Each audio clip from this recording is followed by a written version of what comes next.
உறக்கம் தெளிவோம், உற்சாகம் கொள்வோம் உலகத்தின் இறுதி வரை. கல்வாரி தொனிதான் மழை மாறி பொழியும் நாள் வரை உழைத்திடுவோம். உறக்கம் தெளிவோம், உற்சாகம் கொள்வோம் உலகத்தின் இறுதி வரை. கல்வாரி தொனிதான் மழை மாறி பொழியும் நாள் வரை உழைத்திடுவோம். கிறிஸ்துவுக்காய் மரித்தவர் எவரும் தரித்திரரானதில்லை. ராஜ்ய மேன்மை கஷ்டமடைந்தோர் நஷ்டப்பட்டதில்லை. உறக்கம் தெளிவோம், உற்சாகம் கொள்வோம் உலகத்தின் இறுதி வரை.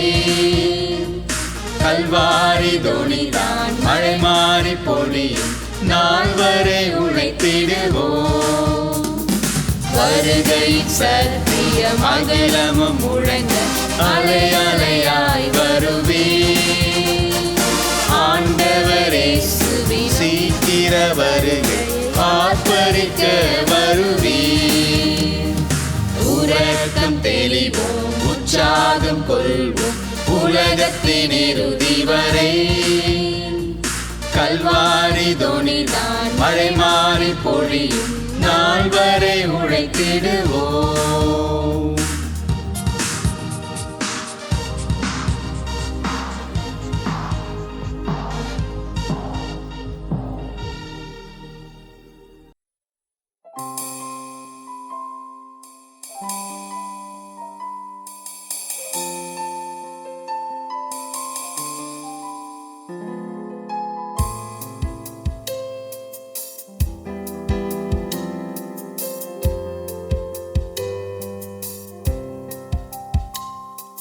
பலிபீடத்தில் என்னை பரமே படுக்கிறேனே இந்த வேளை. அடியேனை திருசித்தம் போல ஆண்டு நடத்திடுமே. அடியேனை திருசித்தம் போல ஆண்டு நடத்திடுமே.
சேர்ப்பீரே வழுவாது என்னை காத்துமக்காய் நீருத்தி.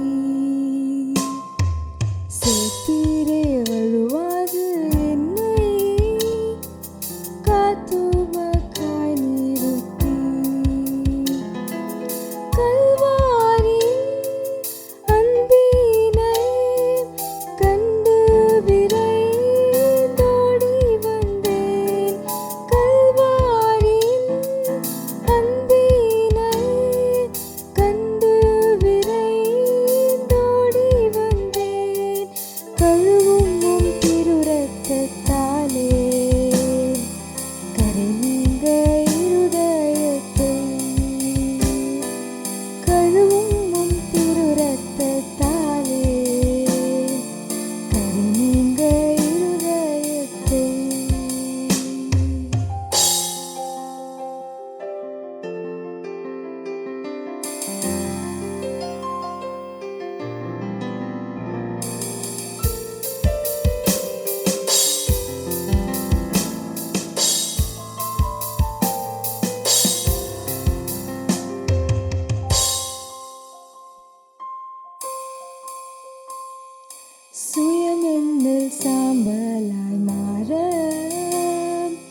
பெற்று மாமிசம் சாக தேவாருள் செய்குவீர். ஜெயம் பெற்று மாமிசம் சாக தேவாருள் செய்குவீர்.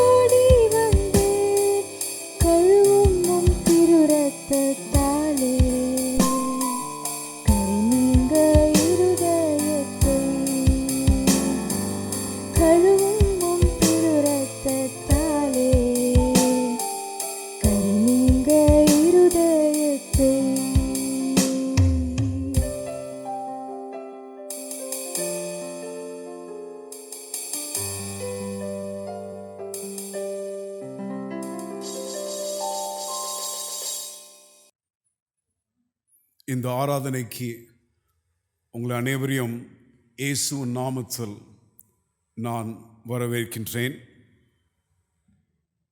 நம்மளுடைய நல்ல தேவன் உங்களுடைய வாழ்க்கையிலையும் குடும்பத்திலையும் அற்புதங்களையும் அடையாளங்களையும் சேர்ந்து கொண்டு வருகின்றார். அதுக்காக தேவனுக்கு நான் ஸ்தோத்திரம் எடுக்கிறேன். போன வாரம் முழுவதும் உங்களையும் என்னையும் காத்துக்கொண்டு நம்மளுடைய தக்க துணையாக இருந்து கொண்டிருக்கிறார். அதுக்காக நான் ஸ்தோத்திரம் ஏறெடுக்கின்றேன். இந்த செய்திக்கு நாம் போகிறதுக்கு முன்பதாக நாம் ஜெபத்தோடு கடந்து செல்வோம். அனைவரும் நம்மளுடைய இருதயங்களை நாம் தாழ்த்தி அவருடைய பிரசனத்தில் வந்து நாம் சில நிமிடங்கள் இருப்போம். கர்த்தாவே, எங்களை நீர் ஆசீர்வதித்ததுக்காக நன்றி அப்பா. கண்மணி போல் பார்த்து கொண்டு வருகின்றீரே, அதுக்காக ஸ்தோத்திரம். எங்கள் ஒரு தேவைகளும் கேட்கறது முன்பதாகவே நீர் சந்தித்து கொண்டிருக்கிறீரே, அதுக்காக ஸ்தோத்திரம் அப்பா. கர்த்தாவே, சூழ்நிலைகள் எங்களை சுற்றி மாறியிருந்தாலும், கஷ்டமான காரியங்கள் நாங்கள் கேட்டு அதை பார்த்து கொண்டிருந்தாலும் நீர் மாறாமல் இருக்கிறீரே ஐயா. நீர் எங்களுடைய கோட்டையாக இருக்கிறீரே, பலனாக இருக்கிறீரே, அதுக்காக ஸ்தோத்திரம் அப்பா. இந்த ஆராதனையை நீர் ஆசீர்வதித்து தந்துள்ளோம். எங்களிடம் நீர் பேச வேண்டும் என்று நாங்கள் ஜெபிக்கின்றோம். எங்கள் வாழ்க்கைகளை நீர் தொட வேண்டும் அப்பா. உமது வசனமானது எங்கள் மத்தியிலையும் எங்களுடைய உள்ளத்திலையும் பெருக வேண்டும் என்று நாங்கள் இயேசுவின் நாமத்தில் கெஞ்சிடாடுகிறோம் பரம்பிதாவே, ஆமென். கிட்டத்தட்ட 4 மாச காலமாக நாம் தேவனுடைய செய்திகளையும் பாடல்களையும் வசனங்களையும் இந்த தொலைக்காட்சி மூலமாக நாம் பார்த்து கொண்டிருக்கிறோம். நீங்கள் வாரந்தோறும் இந்த ஆராதனைகளை பார்த்து நிச்சயமாகவே உங்களுக்கு ஆசீர்வாதமாக இருக்குது என்று நான் நம்புகின்றேன். விசேஷமாக நம்மளுடைய ஆங்கில திருச்சபை பாஸ்டர் இமானுவேல் ராஜ், நம்மளுடைய media ministry director Mrs Solomon, Mr Arul, Aji அவர்களுக்கெல்லாம் நான் நன்றி ஏறெடுக்கின்றேன். 90 வீடியோஸ் இதுவரைக்கும் அவர்கள் பண்ணி முடிச்சு பண்ணியிருக்கிறார்கள். தேவனுடைய கிருபை ஆசீர்வாதம் அவர்களோட இருந்ததுக்காக நான் ஸ்தோத்திரம் ஏறெடுக்கின்றேன். நீங்களும் நானும் விசுவாச பயணத்தில் இருக்கின்றோம். இந்த கதையானது மத்தேயு சுவிசேஷம் 8வது அதிகாரம் 5வது வசனத்திலிருந்து ஒரு விசுவாச கதையை நாம் வாசித்து சில காரியங்களை பார்க்க இருக்கிறோம். இயேசு கிறிஸ்து கப்பர்னா பட்டணத்துக்கு வந்தார் என்று வாசிக்கின்றோம். அவர் வந்து சில நிமிஷங்களுக்கு பிறகு ஒரு நூற்றுக்கு அதிபதி என்று சொல்லும்போது ரோம ராஜ்யத்தில் ஒரு அதிகாரி, அவர் கீழாக 80 இராணுவரிலிருந்து 120 இராணுவர்கள் வரைக்கும் இருக்கக்கூடும் என்று நாம் வாசிக்கின்றோம். 100க்கு அதிபதி என்று சொல்லும் போது அவர் ஒரு அதிகாரி மாத்திரம் இல்லை, ஆனால் ஒரு செல்வாக்கு உள்ளவரும்,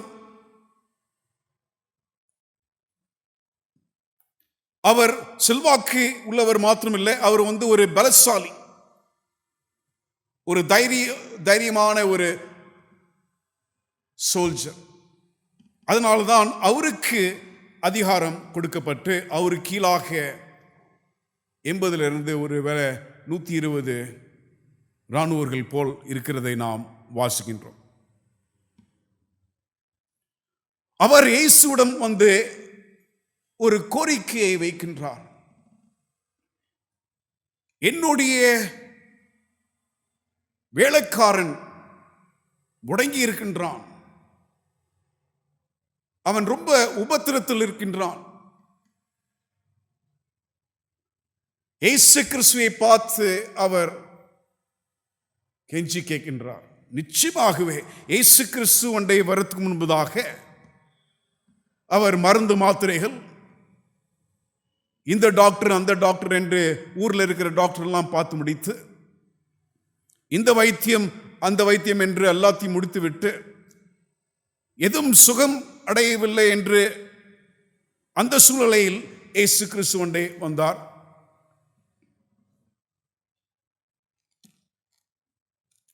வேலைக்காரனுக்கு போய் உடம்பு சரியில்லை, அவருக்கு வந்து 10, 15, 20 வேலைக்காரர்கள் நிச்சயமாகவே இருந்திருப்பார்கள்.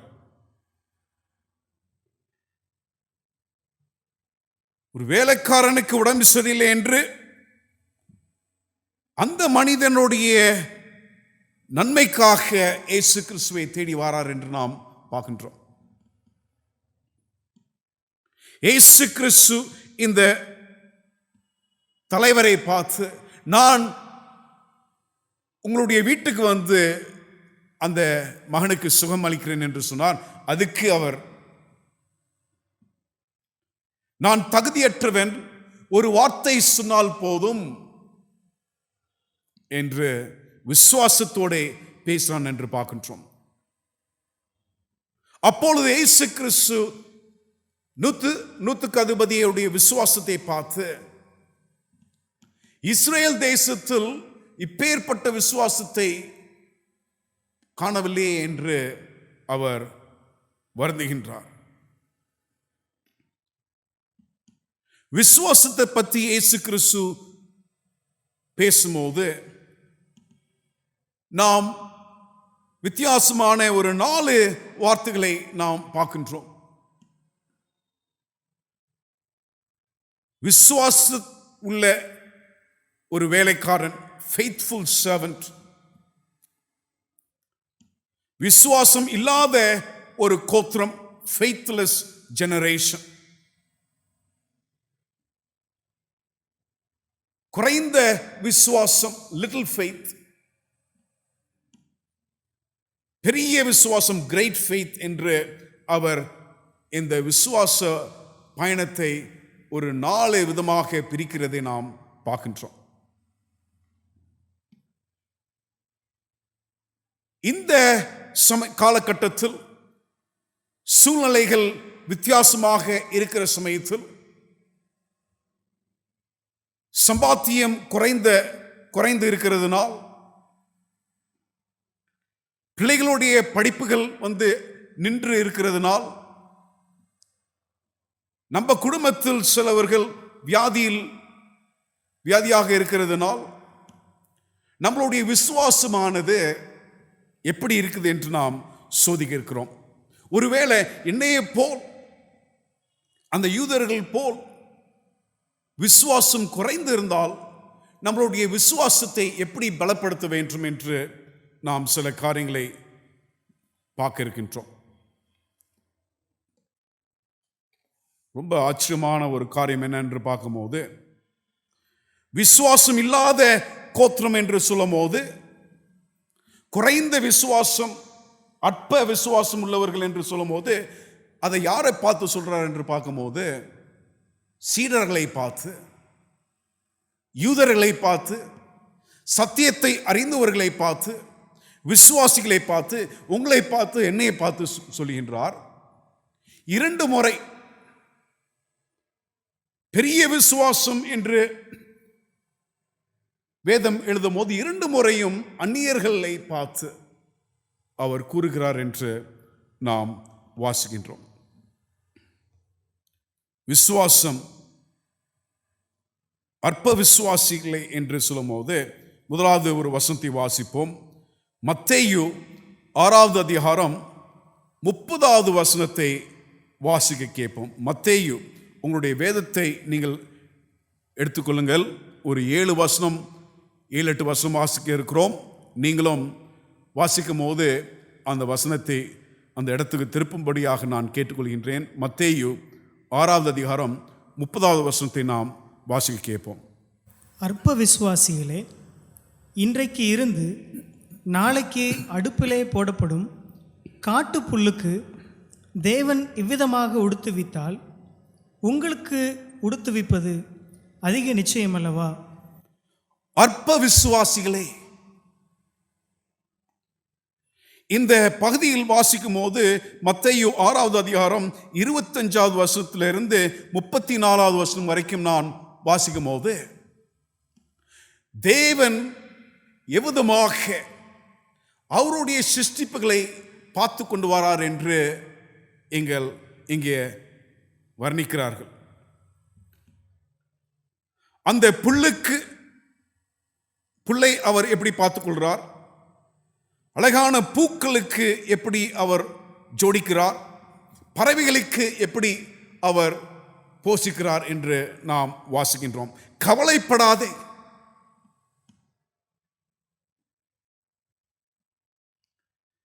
தேவனுடைய பிள்ளைகளுடைய பெரிய பிரச்சனை என்னென்று பார்க்கும்போது, நாளைய பற்றி கவலை. நாம் சில சமயம் என்ன பண்றோம் என்று பார்க்கும்போது, கவலை நம்மளை ஆள்கொள்றதை நாம் பார்க்கின்றோம். அன்றைக்கு நானும் மகனும் ஒரு இடத்துக்கு போய் கொண்டிருந்தோம் ஸ்கூட்டரில். திடீர்னுட்டு அப்பா நிறுத்துங்க அப்படின்னோம். அது மெயினான ரோடு இல்லை, அதனால என்னப்பா அப்படின்னா, இல்லை நிறுத்துங்க அப்படின்னோம். நிறுத்தினேன். சாயந்தர வேலை, ஒரு 5-6 மணி இருக்கும். அந்த கம்பியில் அந்த எலக்ட்ரிக் போல் இருக்கு இல்லைங்களா, அந்த ஒயரு, அதுக்கு மேலே காமிச்சான். ஒரு 30-40 கிளி உட்காந்துருந்துச்சு. சாயந்தர வேளையில் அந்த கிளிகள் அந்த இடத்தில் உட்கார்ந்து சந்தோஷமாக இருக்கும்போது எனக்கு நன்றாகவே புரிந்தது, அது காலம்பர தேவைகள் அந்த நாள் முழுவதுமாகவே தேவன் சந்தித்ததினால் அது சந்தோஷமாக இருக்கிறது. 32வது வசனத்தை வாசிக்கும் போது, அந்த தேவைகளை பற்றி, சாப்பாடு பற்றியோ உடைகளை பற்றியோ யாரு கவலைப்பட்டு யாரு அதை நோக்கி செல்வார்கள் என்று பார்க்கும்போது இந்த வசனத்தை வாசிக்க கேட்போம். 32வது வசனம். இவைகளெல்லாம் அஞ்ஞானிகள் நாடி தேடுகிறார்கள். அஞ்ஞானிகள் நாடி தேடுவார்களாம். இயேசு கிறிஸ்து சாப்பாடுக்காக வேலை செய்ய வேண்டாம் சொல்லவில்லை. நம்ம வஸ்திரத்துக்காக நீங்க வேலை செய்யக்கூடாது என்று சொல்லவில்லை, ஆனால் நாடி தேடக்கூடாது என்று சொல்கின்றார். அதுக்கு அடுத்த வசனத்தை நாம் வாசிக்கும் போது 33வது வசனத்தை வாசிக்கும் போது, முதலாவது தேவனுடைய ராஜ்யத்தையும் அவருடைய நீதியையும் தேடுங்கள், அப்பொழுது இவைகளெல்லாம் உங்களுக்கு கூட கொடுக்கப்படும். தேவனுடைய ராஜ்யத்தை அவருடைய நீதியை தேடும் போது உங்களுக்கும் எனக்கும் தேவனான கர்த்தர், போஷிக்கிற தேவன், எல்லாத்துக்கும் தர தேவன், நீங்களும் நானும் இதை முதலாக வைக்காமல் இருக்கும்போது உங்களுடைய தேவைகளை சந்திப்பார். ஒருவேளை நீங்க நினைக்கலாம், நான் ரொம்ப சம்பாதிக்கல, பெரிய குடும்பம் அப்படின்ட்டு. உண்மை என்ன என்று பார்க்கும்போது, நானும் ரொம்ப சம்பாதிக்கல, எனக்கும் ஒரு பெரிய குடும்பம்தான். ஆனால் தேவனான கர்த்தர் கேட்கிறதுக்கு முன்பதாகவே தேவையை சந்திக்கிறாரே. நம்மளுடைய முக்கியத்துவத்தை அவருடைய ராஜ்யத்துக்கும் நீதிக்கும் நாம் செலுத்தும் போது அவர் நம்மளை ஆசீர்வதித்து நடத்துவார். அற்ப விசுவாசம் எப்பொழுது நம்மளுடைய வாழ்க்கையிலிருந்து போகும் என்று பார்க்கும்போது, நீங்களும் நானும் கவலைப்படாமல் தேவனே சார்ந்து இருக்கும் போது நாம் பலப்பட்டு விசுவாச வீரர்களாக மாறுவோம். இரண்டாவதாக நாம் மத்தேயு 8வது அதிகாரம் 26வது வசனத்தில் ஒரு கதை இருக்கிறது, அதை நாம் வாசிக்க கேட்போம். அதற்கு அவர், அற்ப விசுவாசிகளே, ஏன் பயப்படுகிறீர்கள் என்று சொல்லி எழுந்து காற்றையும் கடலையும் அதட்டினார். இயேசு கிறிஸ்து அந்த படகில் ஏறி கொஞ்சம் சில நிமிஷத்தில் அவர் நன்றாக தூங்கிவிட்டார். இந்த நாள் முழுவதுமாக ஊழியம் செய்ததினால் அவருக்கு களைப்பு. அந்த கடலில் அந்த படகானது கொஞ்சம் தூரத்தில் போன பிறகு அமைதியான இருந்த கடல் கொந்தளித்தது என்று நாம் வாசிக்கின்றோம். அலைகள் மோதும்போது தண்ணீர் படகு உள்ளார வரும்போது இந்த மீனவர்கள் அவர்களுடைய முயற்சியில் பலத்தினால் எப்படியாச்சும் இதை கரை சேர்க்கணும் என்று அவர்கள் பார்த்து கொண்டிருக்கிறார்கள். ஆனால் முடியவில்லை. புயலானதோ அன்றைக்கு நிச்சயமாகவே அவர்களை அழிக்கும் என்று தெரிந்தவுடனே இயேசு கிறிஸ்துவிட்டே போய், ஐயா கஷ்டமாக இருக்குதே, அழிந்து விடுவோமே என்று அவர்கள் பதறி அழுகும் போது இயேசு கிறிஸ்து எந்திரிச்சு அந்த காத்துகளையும் அலைகளையும் அதற்றார் என்று நாம் வாசிக்கின்றோம். அப்பொழுது, அற்ப விசுவாசிகளே, எதுக்காக பயப்படுறீர்கள் என்று அவர் கேட்கின்றார்.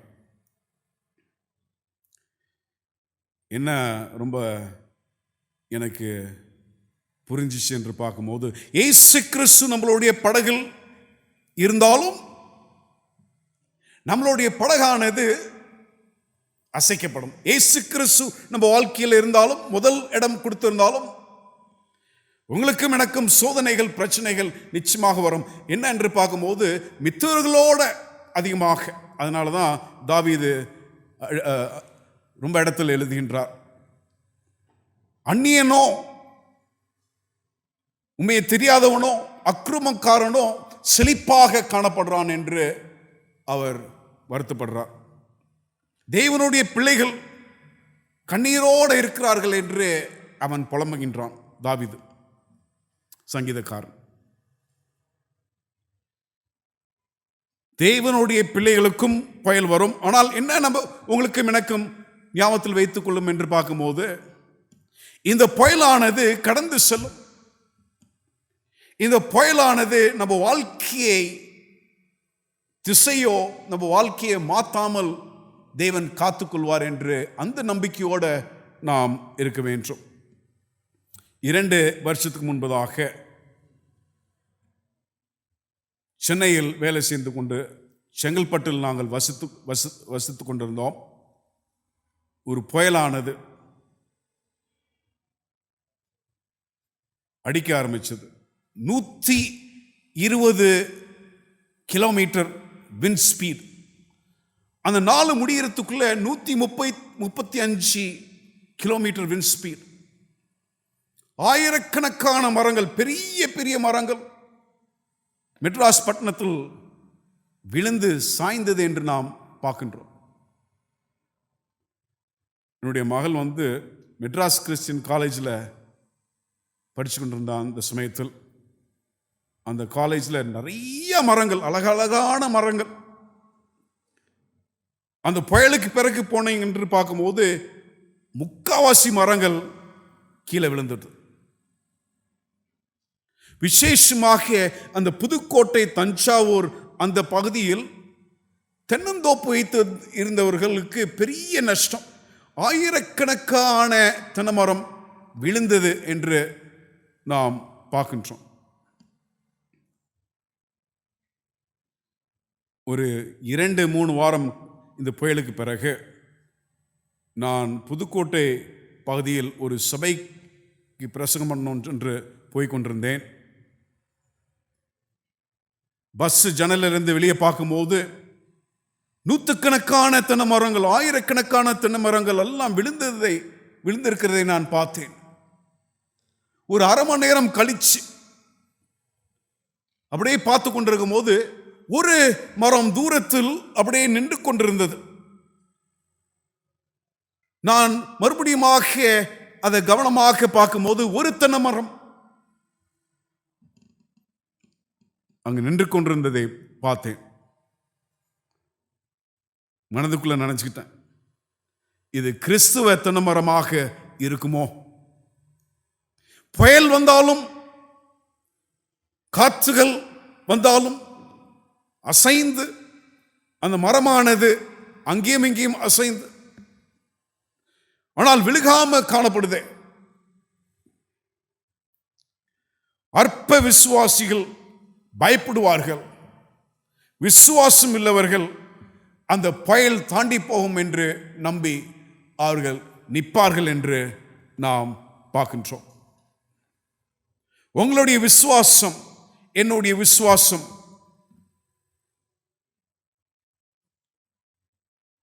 நாம் வளர்ந்து கொண்டிருக்கிறோமா விசுவாசத்தில் தான் என்று நாம் சோதிக்கின்றோம்.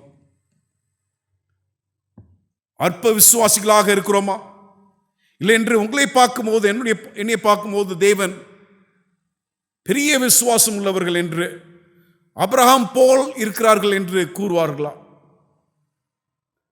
இன்னொரு வசனத்தை நாம் வாசிப்போம். மத்தேயு 14வது அதிகாரம் 31வது வசனத்தை வாசிக்க கேட்போம். மத்தேயு 14:31. உடனே இயேசு கையை நீட்டி அவனை பிடித்து, அற்ப விசுவாசியே, ஏன் சந்தேகப்பட்டா என்றார். இயேசு கிறிஸ்து அந்த காலை வேளையில் பிரசங்கத்தை முடித்துவிட்டு அந்த 5000 பேருக்கு மீன்களையும் அப்பத்தையும் பரிமாறி அந்த நாளை முடித்து இயேசுவும் சீடர்களும் ரொம்ப களைத்திருந்தார்கள். சீடர்களை பார்த்து சொன்னார், நீங்க கடந்து அப்புறம் போங்கள், நான் இவர்களை அமித்துவிட்டு வாரேன் என்று இயேசு கிறிஸ்து சொன்னார். நிறைய பேர் ஜெபத்துக்காக இருக்கிறார்கள். அவர்களிடம் பேசிட்டு ஜெபம் பண்ணிட்டு இருக்கும்போது கொஞ்சம் நேரமாகிவிட்டது. எல்லாம் முடித்துட்டு அவர்களுடைய சீடர்களோடு போகணும் என்று அவர் ஆசைக்கும் போது படகில் கடல்ல நடக்க ஆரம்பிக்கிறார். இவரை பார்த்து ஒருவேளை இது பேயாக இருக்குமோ, ஆவியாக இருக்குமோ என்று அவர்கள் பயந்தார்கள் சீடர்கள். இயேசு கிறிஸ்து அவர்களிடம் சொல்றார், நான் தான் என்று கூறுகின்றார். இதை கேட்டு பேதுருவானவன் இன்னமும் சந்தேகத்தில், நீராக இருந்தால் என்னையும் தண்ணீரில் அழைக்கும் என்று அவன் கூறுகின்றான். இயேசு கிறிஸ்து அழைக்கின்றார், வாப்பா. அவனும் தண்ணீரில் நடக்கிறதை நாம் பார்க்கின்றோம். இயேசு கிறிஸ்து பக்கத்தில் நடந்து கொண்டிருக்கும் போது திடீரென்று அவன் முழுக ஆரம்பிக்கின்றான். அற்ப விசுவாசியே, எதுக்காக சந்தேகப்படுறேன் என்று அவர் கேட்கிறதை நாம் வாசிக்கின்றோம். சந்தேகமானது ஒரு பெரிய வியாதி. சந்தேகமானது விசுவாசத்தை அது தாக்கி கேள்விகளை நம்மளுடைய மனதில் கொண்டாடும் என்று நாம் பார்க்கின்றோம். நாம் அடிக்கடி தேவனுடைய பிரசனத்தை சந்தேகிக்கின்றோம். நாம் சில சமயம் தேவனுடைய வல்லமையை சந்தேகிக்கிறோம். சில சமயம் தேவனுடைய வாக்கு தத்துவங்களை நாம் சந்தேகப்படுகின்றோம். தேவன் வேதத்தில் சொல்லியிருக்கிறாரே, ஆனால் இது எனக்கு பொருந்துமா, இது அவர்களுடைய வாழ்க்கையில் நன்றாக இருக்கிறதே என்று நாம் அப்படி கூறி நாம் யோசிப்போம். அற்ப விசுவாசிகள் என்று பார்க்கும்போது அந்த பயம் இல்லாமல் நாம் எப்படி வாழ முடியும் என்று பார்க்கும்போது, தேவனை இயேசு கிறிஸ்துவை நோக்கி நம்மளுடைய கண்கள் அவர் மேல் இருக்கும்போது, அவருடைய கண்கள் நம்ம மேல் இருக்கும்போது, நீங்களும் நானும் நிச்சயமாகவே இந்த விசுவாச பயணத்தில் நாம் கடந்து செல்வோம், வெற்றியாக இருப்போம். கடைசியாக இன்னொரு சம்பவத்தை நாம் பார்ப்போம். இயேசு கிறிஸ்து அற்ப விசுவாசி என்று சொல்லும் போது இன்னொரு வசனத்தை பார்ப்போம். மத்தேயு சுவிசேஷம் 17வது அதிகாரம் வசனம் 17 20 வாசி கேட்போம். மத்தேயு 17 20 வாசி கேட்போம். இயேசு பிரதியுத்தரமாக, விசுவாசமில்லாத மாறுபாடுள்ள சந்ததியே, எதுவரைக்கும் நான் உங்களோடு இருப்பேன்? எதுவரைக்கும் உங்களிடத்தில் பொறுமையாய் இருப்பேன்? அவனை என்னிடத்தில் கொண்டு வாருங்கள் என்றார். இயேசு கிறிஸ்து யோவானும் பேதுரு அந்த 4 பேரும் அந்த மலையில் இருந்து ஜெபித்துக் கொண்டிருக்கும் போது மோசேயும் எலியாவும் அவர்களை சந்தித்து இயேசு கிறிஸ்து அங்கே டிரான்ஸ்பிகரேஷன் என்று நாம் பார்க்கின்றோம், மறுரூபமாக மாறுறதை.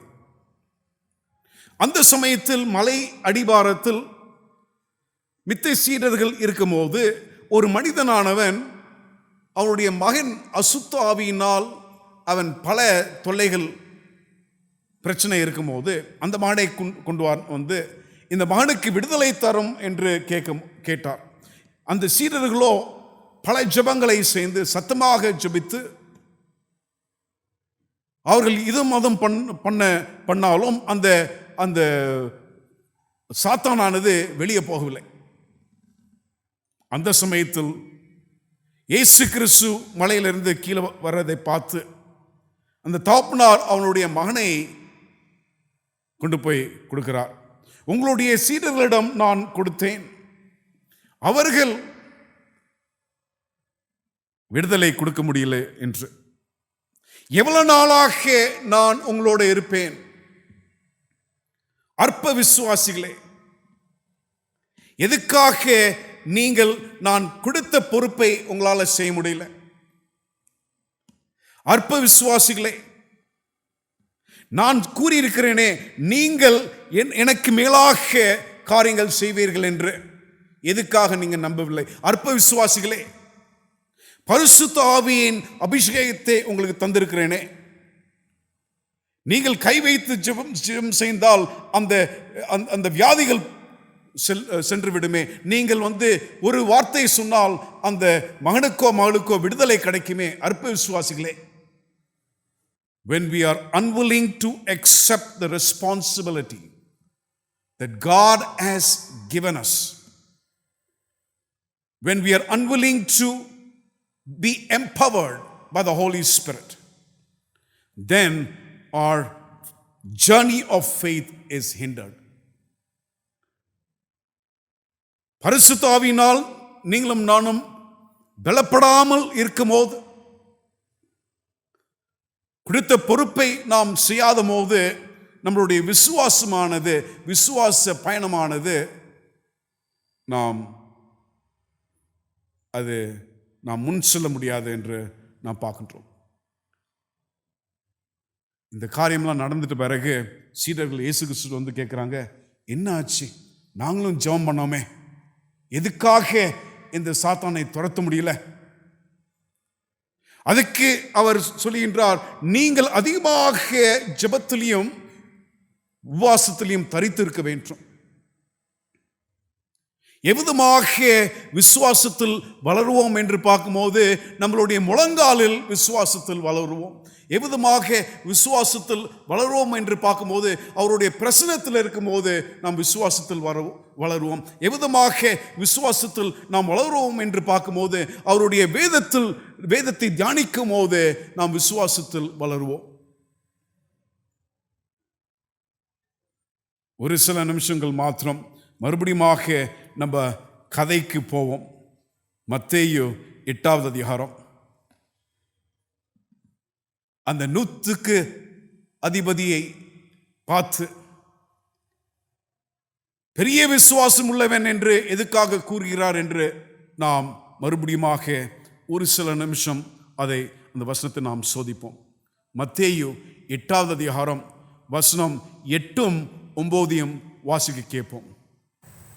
100க்கு அதிபதி பிரதியுத்தரமாக, ஆண்டவரே, நீர் என் வீட்டுக்கு பிரவேசிக்க நான் பாத்திரன் அல்ல. ஒரு வார்த்தை மாத்திரம் சொல்லும், அப்பொழுது என் வேலைக்காரன் சொஸ்தமாவான். நான் அதிகாரத்துக்கு கீழ்ப்பட்டவனாயிருந்தும் எனக்கு கீழ்ப்பட்டிருக்கிற சேவகரும் உண்டு. நான் ஒருவனை போவென்றால் போகிறான், மற்றொருவனை வா வென்றால் வருகிறான். என் வேலைக்காரனை இதை செய் என்றால் செய்கிறான் என்றான். இந்த அதிகாரத்தில் 10வது வசனம் அப்படி வாசித்து கொண்டிருக்கும் போது எனக்கு ஒரு எச்சரிக்கை தூதை இயேசு கிறிஸ்து எனக்கு கொடுக்கிறார். உன்னுடைய விசுவாச வாழ்க்கையில் நீ பலப்படாவிட்டால் உன்னுடைய இடத்தை அந்நியர்கள் எடுத்துக்கொள்வார்கள்.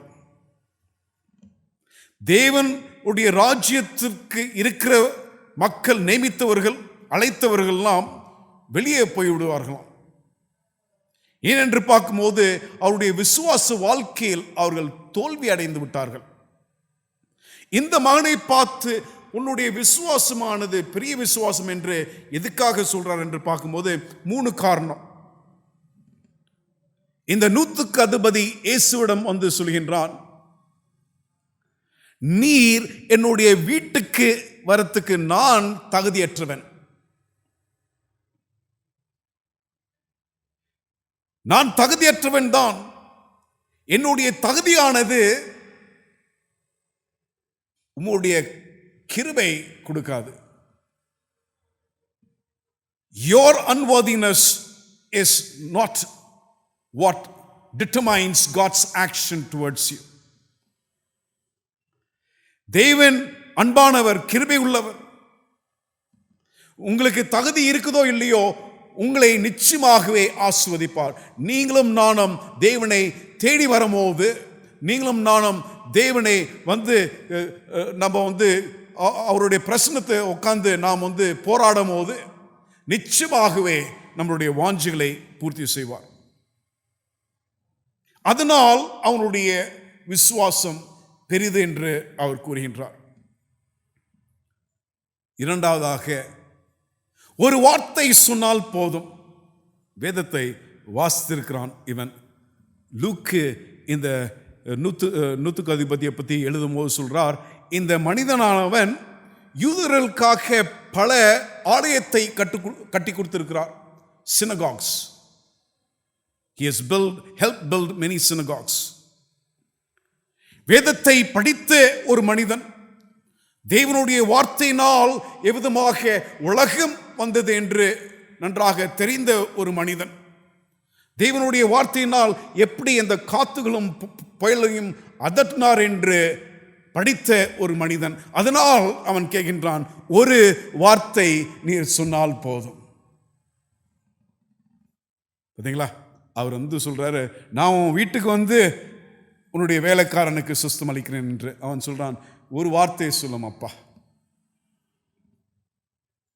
தேவனுடைய வார்த்தை மேல் நம்பிக்கை வைத்தவன், அவருடைய வார்த்தையானது போதும் என்று நம்பினால் அவனை நோக்கி பெரிய விசுவாசம் உள்ளவன் என்று கூறுகின்றார். எதுக்காக இந்த அந்நியனுடைய விசுவாசம் என்னதோட பெரிதாக அவருக்கு காணப்பட்டது என்று பார்க்கும்போது அவன் சொல்லுகின்றான், எனக்கு கீழாக இராணுவர்கள் இருக்கிறார்கள், வேலைக்காரர்கள் இருக்கிறார்கள். நான் போ என்று சொல்லும்போது போவார்கள், வா என்று சொல்லும்போது வருவார்கள். நான் எந்த காரியம் சொல்றேனோ அது தட்டாமல் செய்வார்கள். எதுக்காக அவன் சொல்றான் என்று பார்க்கும்போது, he acknowledges Jesus to be above the centurions and the Caesars. என்னையோட கர்த்தாவே, இந்த ரோம ராஜ்யருடைய ராஜாக்களோட நீர் உயர்ந்தவர் இல்லையோ, அதனால்தான் நான் உம்மையை தேடி வந்திருக்கிறேன். எபிரியர் புத்தகம் 11வது அதிகாரத்தை நாம் வாசிக்கும் போது விசுவாச வீரர்களை பற்றி அந்த அதிகாரம் கூறுறது என்று நாம் பார்க்கின்றோம். அந்த அதிகாரமானது வேதத்தில் இது ஒரு அதிகாரமானது முடிவில்லாத ஒரு அதிகாரம். ஏனென்று பார்க்கும்போது அந்த 12வது அதிகாரத்தில் சொல்லுகின்றார், இன்னும் அதிகமாக சாட்சிகள் விசுவாச பிள்ளைகள் இருக்கிறார்கள். அந்த அதிகாரத்தில் நீங்களும் நானும், உங்களுடைய பேரும் என்னுடைய பேரும் எழுதப்பட வேண்டுமே. உங்களுடைய விசுவாச பயணம், என்னுடைய விசுவாச பயணம் தினமும் பலப்பட வேண்டுமே. உங்களுடைய இடத்தையும் என்னுடைய இடத்தையும் அந்நியர்கள் பிடித்துக் கொள்ளாமல் நான் பாதுகாக்க வேண்டுமே. எப்படி நீங்களும் நானும் விசுவாசத்தில் வளருவோம் என்று பார்க்கும்போது, கவலைப்படாமல் தேவனுடைய ராஜ்யத்தை தேடும் போது, பயப்படாமல் இந்த புயலும் கடந்து போகும் என்று நம்பும் போது, சந்தேகப்படாமல் இயேசு கிறிஸ்து மேல் உங்களுடைய கண்களை வைக்கும் போது, நீங்களும் நானும் ஜெபத்திலையும் உபவாசத்திலையும் இருக்கும் போது, உங்களுடைய விசுவாச பயணம் என்னுடைய விசுவாச பயணமும் பலப்பட்டு நீங்களும் நானும் அக்கறைக்கு போகும்போது, ஆபிரகாம் கோத்திரத்தில் உங்களுக்கும் எனக்கும் பங்கு இருக்கு என்று நாம் அவர் சொல்றது கேட்போம். தேவன் தானே உங்களையும் என்னையும் ஆசீர்வதித்து அவர் வர வரைக்கும் காத்துக்கொள்ளும் என்று நாம் ஜெபிப்போம். கர்த்தாவே, எங்களை நீர் தெரிந்தெடுத்துக் கொண்டிருக்கிறீர், அதுக்காக ஸ்தோத்திரம். உமது ராஜ்யத்தில் அந்த பந்திக்கு எங்களை நீர் அழைத்திருக்கிறீர், அதுக்காக ஸ்தோத்திரம் அப்பா. நாங்கள் ஏனோதானோன்னு வாழாமல், நாங்கள் எப்படியாச்சும் இருந்து வாழாமல்,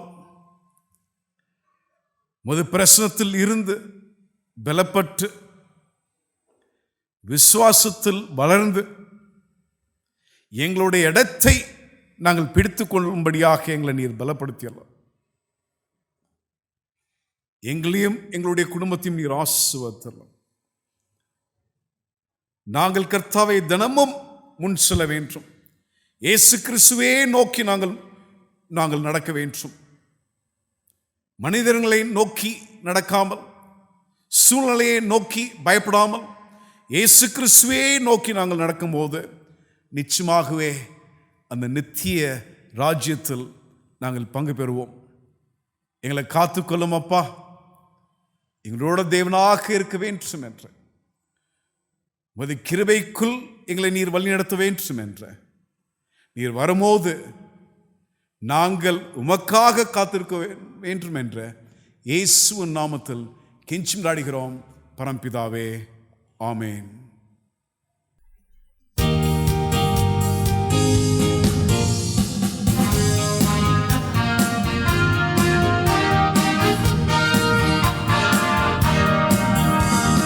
புதுகலம் நிறைந்த நன்னாள் நடுவானில் தோன்றிடுவே.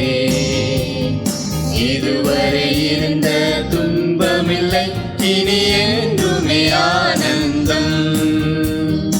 இதுவரை இருந்த துன்பமில்லை, இனி என்றுமே ஆனந்தம்.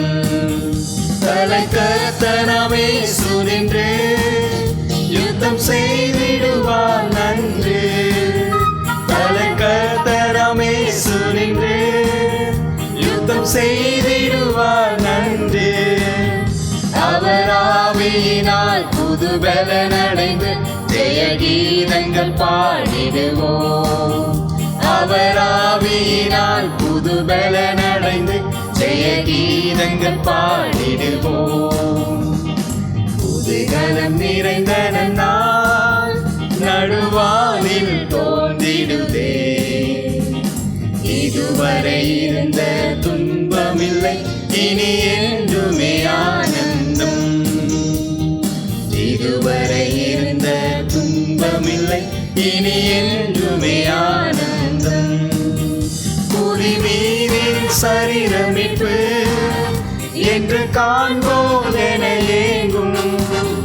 புவி மீதின் சரீரமிட்டு என்று காண்போம் என ஏங்கும். மனமகிழ்ந்திடவே அவர் வந்திடுவார், மனவாழ்த்திய சேர்ந்திடவே. மனமகிழ்ந்திடவே அவர் வந்திடுவார், மனவாழ்த்திய சேர்ந்திடவே. புதுகலம் நிறைந்த நன்னாள் நடுவானில் சோர்ந்திடுதே. இதுவரை இருந்த துன்பமில்லை, இனி என்றுமே ஆனந்தம். இதுவரை இருந்த துன்பமில்லை, இனி என்றுமே ஆனந்தம்.